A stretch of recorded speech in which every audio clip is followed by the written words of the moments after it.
So I've just spent the last few days of my life roughing it like a pioneer, surviving one of the worst ice storms my city has seen in a couple of decades. You have no idea how awesome electricity is until you're without it for almost 4 days. So I kind of wanted to use this video to let you guys know where I've been the past few days, why I haven't been posting on YouTube, especially if you haven't been following my social media or reading any of my community posts, you probably have no idea what's going on. And also this might be a nice little opportunity to show you guys a little bit something about US weather, particularly Memphis weather, which is where I live. You know, since geography is kind of a thing on this channel. So basically about this time last week, there were a bunch of predictions that there was going to be this huge ice storm going through the middle of the country. Memphis was kind of in that target area, but there was a lot of uncertainty about exactly where the worst part of it was going to happen. But ice and Memphis do not mix. So I was hoping and praying that the ice would miss us, but it turned out that Memphis was like the hardest hit area in the entire country. And here we are going on like day 6 after the storm, and there are still over 50,000 customers here in Memphis without power. I was lucky and got mine back on Sunday after almost 4 days of no electricity. It was freezing cold outside too, so it got pretty cold here inside. Thankfully, I had a gas fireplace to help keep me warm, at least in one room of the house. And since all of our appliances run electricity, we had to cook over the fire. We are on day 3 of no power here with the ice storm. I haven't really been filming anything just because I haven't been in a very good mood, but I thought I'd at least document a little bit of it. It might be a while before I can post anything. It's pretty cold inside right now, and I haven't showered yet today. Anyway, right now I am, it's morning, it's a little after 7 o'clock in the morning, and I am making some coffee in the fireplace. Boiling the water, and I'll put it in that cup, which I have sitting here because it's freezing cold. So I'm trying to warm that up too. Thankfully we have gas logs, so that's one positive. Miss Scarlet, what's she Scarlet? What's she Scarlet? Here she is. Oh, gosh.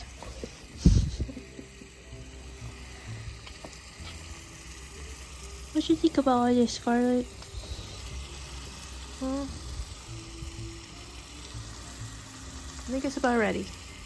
I definitely felt like I was pioneering it for a few days, but in all honesty, it wasn't that bad because after all, the pioneers did not have Target or a grocery store they could go to, or, you know, restaurants, you know, to go out and get a hot meal. Thankfully, only parts of the city were affected by the power outages. Other parts remained open, and as bad as it is and was, there have been a couple of other major storms that hit Memphis that were way worse than this one within my lifetime. Back in 1994, there was another ice storm where we had like 3 times as much ice as we did on this one. 80% of the city's power was knocked out. The roads were iced over for days afterwards. You couldn't even leave your house. Stores were closed. Restaurants were closed. You really were stuck in your house at the mercy of the elements. I was really too young to remember much about it, but I was told we were without power for like a week, and there were some people in the city that were without power for a month or so because it just did that much damage. This ice storm the past few days was like a little baby ice storm compared to that one.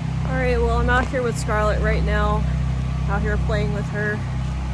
She's going a little stir crazy inside, but you guys can hear the generators going on in the background. We have a few people running generators in our neighborhood right now. They've been doing it for a couple of days at this point. I got to look at the temperature, but they got down into the teens last night Fahrenheit. And I think that's around -8 or 9 Celsius. We've gone 2 days without any sort of status update on the power restoration process. They're bringing in, I think, like 80 something crews from out of town to come help. We had, I think, about a ½ inch of ice, which is enough to take down trees and power lines. It's a mess here. It's a mess, and it's going to be a long cleanup process and restoration process. So I've been trying to be patient. So yeah, hopefully with all of the repair crews that are being brought in today, they'll start making some rapid progress. But it's been slow going for the first 2 or 3 days. The ice is dripping a little bit. It's below freezing though. I think the sun is just kind of melting it a little bit. This is under the trees. You can see there's just ice everywhere on the ground. Just looks like glass broke. I also remember back in 2003, there was another storm, not an ice storm, but it was more of a summer storm. We call it like a straight line windstorm where basically a hurricane happens. That one was just as bad as the ice storm. We were again like a week without power on that one. The city was a mess. I mean, it really did look like a hurricane had hit it. So I've been through this a few times in the past, and I had to keep reminding myself to count my blessings during it, that it wasn't as bad as those other times. But there were people asking me questions on social media and in my community posts about Memphis weather. Was this typical for the city? You know, I just had a lot of questions being asked about it, so I thought I'd share a little bit of the experience with you guys and kind of teach you a little something about US weather patterns and geography.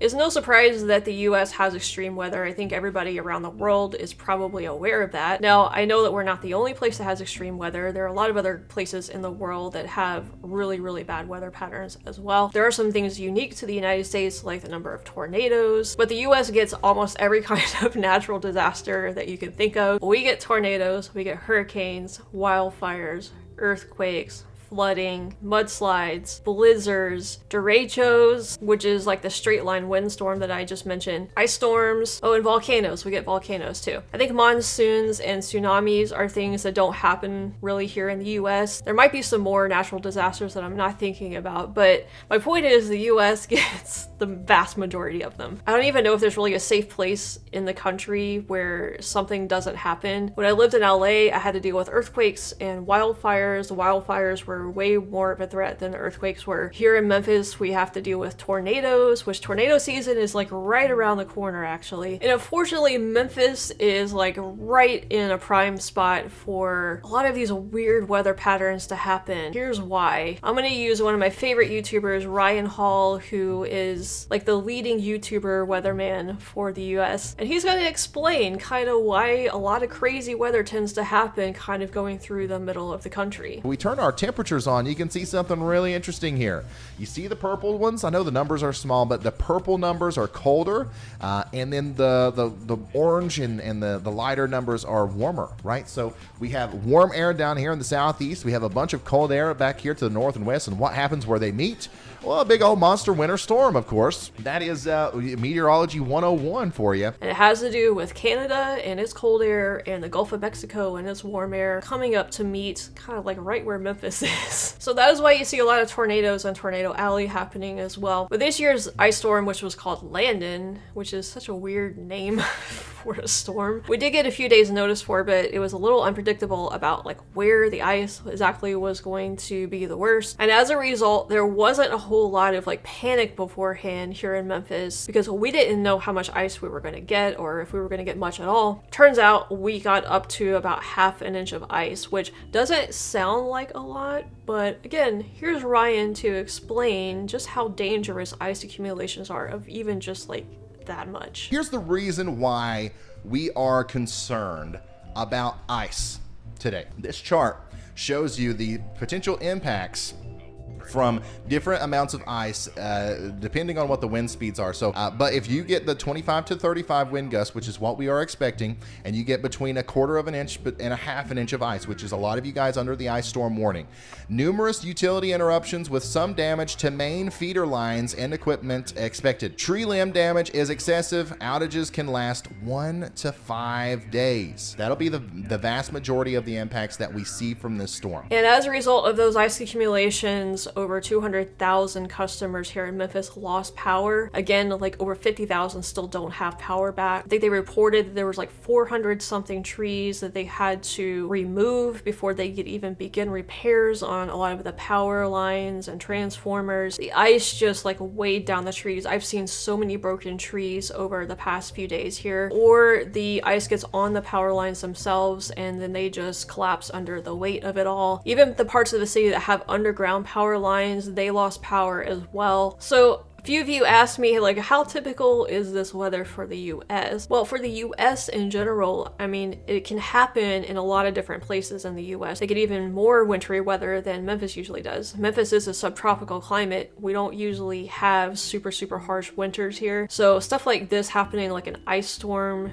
this bad, is a very rare event for Memphis. It's only happened one other time in my lifetime. And like I said, that one was way, way, way worse than this one was. But this ice storm stretched for like 2,000 miles across the United States. So Memphis was far from the only place that got this ice and this wintry weather. It just happens that we were hit the hardest for some reason. But some of your comments also had me curious because there were a few people that mentioned Scotland and how like Scotland gets weather like this too. So I looked it up online. So this is from November 2021. So just a couple of months ago actually. This is a deadly European snowstorm strands travelers, leaves many powerless. Down here it says 3 people died, hundreds of thousands lost power, and travelers were stuck in heavy snow dumped by Storm Arwen across several European countries. The system brought strong winds that halted train service in parts of England, according to the BBC.